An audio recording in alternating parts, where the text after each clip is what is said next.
అల్లూరు జిల్లా ఏజెన్సీ ప్రాంతం ఉక్కుంపేట మండలం మనం స్థానిక అడ్డుమాడ గ్రామ పంచాయతీ పరిధిలో ఉన్నాము. ఇక్కడ గతంలో ఉన్న వంతెన కూలిపోవడంతో ఇక్కడ తాత్కాలికంగా ఒక వంతెన అయితే మాత్రం పెట్టారు. మరి అది నేడు కురుస్తున్న వర్షాలకు అది కూడా మరి మరమ్మతులు గురైంది. మరి దీనిపై మాట్లాడేందుకంటే దీని వలన ఈ సుమారు ఇంచుమించు 5-6 గ్రామాల గిరిజనులు చాలా ఇబ్బందులు పడుతున్నారు. మరి వాళ్ళు పడుతున్న ఇబ్బందులు సమస్యలు కొంతమంది మన మీద ఉన్నారు, వారిని కూడా అడిగి తెలుసుకుందాం. సార్, ఈ బ్రిడ్జి పోయి మీకు అప్పుడు గతంలో ఆ బ్రిడ్జి ఉండేది కదా, ఆ బ్రిడ్జి పోయి ఎన్నాళ్ళు అవుతుంది సార్? అసలు ఆ బ్రిడ్జి పోయి 10 సంవత్సరాలు అవుతున్నది. ఆ బ్రిడ్జి ఉన్నప్పుడు మాకు ఏ ప్రాబ్లమ్స్ లేదు.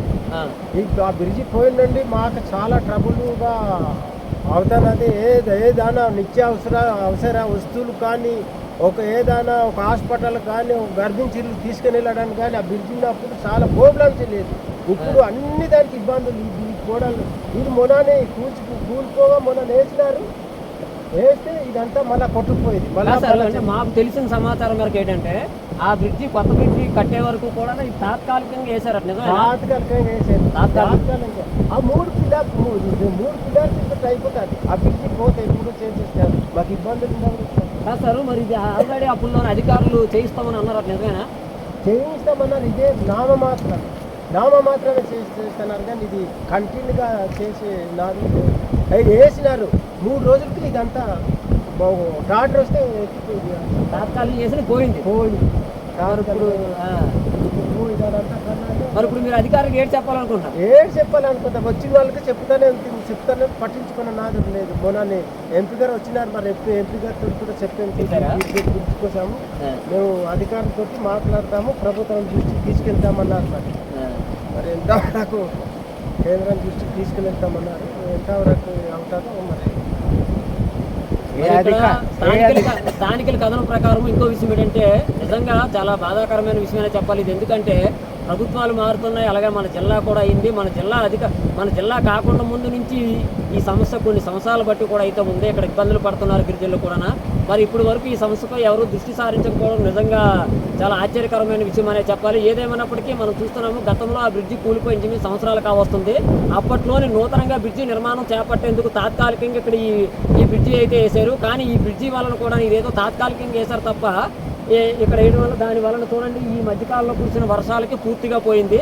ఇక్కడ ఉన్న స్థానికులు ఏమన్నారంటే మేము హాస్పిటల్కి పోవాలన్నా, గర్భిణీలు తీసుకెళ్లాలన్నా, నిత్యావసర సరుకులకు వెళ్ళాలన్నా సరే మాకు ఈ రహదారి ద్వారా మేము వెళ్ళడం అవుతుందండి. మరి ఇది లేక మేము ఇబ్బందులు పడుతున్నామని చెప్పి వాళ్ళు అంటున్నారు. నిజంగా తరాలు మారుతున్నాయి కానీ గిరిజనులు తలరాత్రులు అయితే మాత్రం మారట్లేదని దానికి ఇది ఒకటే నిదర్శనము. ఎందుకంటే మనం చూస్తున్నాము ఇక్కడ వీడియోస్లోని ఎప్పుడో కూలిపోయిన ఈ బ్రిడ్జికి ఈ వంతెనకి ఇంచుమించు ఎస్టాబ్లిష్ చేసి ఇక్కడ అధికారులు వచ్చి కూడా సంవత్సరాలు కావస్తుంది. ఇది పట్టించుకోకపోవడం వెనకాతల ఆంతర్యం ఏమిటండి మరి వారే సమాధానం చెప్పాలి. అయితే మాత్రం ఈ ప్రాంతంలో చూస్తున్నాం కదా, ఇక్కడ ప్రయాణించే ప్రజలు కానీ ఇక్కడ ఇటు సైడ్ నడిచేవారు కానీ చాలా ఇబ్బందులు పడుతున్నారు. ఎందుకంటే ఇక్కడ గెడ్డ పొంగిపోవడము, అలాగే ఇక్కడ ఇవన్నీ కూడా శిథిలావస్థకు తేవడం వల్ల ఇబ్బందులు పడుతున్నారు. మరి తక్షణమే ఉన్నతాధికారులు దీనిపై దృష్టి అయితే సారించాలని చెప్పని ఆయన కోరుతున్నారు. అలాగే ఇంకో విషయం ఏంటంటే గిరిజనుల కోసం ఏ ప్రభుత్వం అయినా సరే ప్రత్యేకంగా ₹1,00,00,000 వెచ్చిస్తున్నాము, వాళ్ళకి పూర్తి స్థాయిలో మౌలిక సదుపాయాలు కల్పిస్తున్నాము అని చెప్తున్నారు. కానీ ఈవేళ కూడా చాలా ఏరియాలో డోలుమాతలు కూడా ఉన్నాయి. డోలుమాతల మాట దేవుడు ఇక్కడ ప్రధాన రహదారికి అంటే ప్రధానంగా జిల్లాకి ఇంచుమించు ఒక 5 కిలోమీటర్ల దూరంలో ఉన్న ఇక్కడ గిరిజనులు పడుతున్న సమస్యలు ఎలా ఉన్నాయంటే మరి మారుమూల ప్రాంతాల్లో గిరిజనుల పరిస్థితి ఏంటనేది అధికారులు కానీ నాయకులు కానీ గుర్తించాలి. ఏదేమన్నప్పటికీ ఇక్కడైతే మాత్రం ప్రమాదం పొంచి ఉందనేది కనిపిస్తుంది. కనుక తక్షణమే దీనిపై అధికారులు చర్యలు తీసుకొని సమస్య పరిష్కారం చేయాలని చెప్పని వారు కోరుతున్నారు.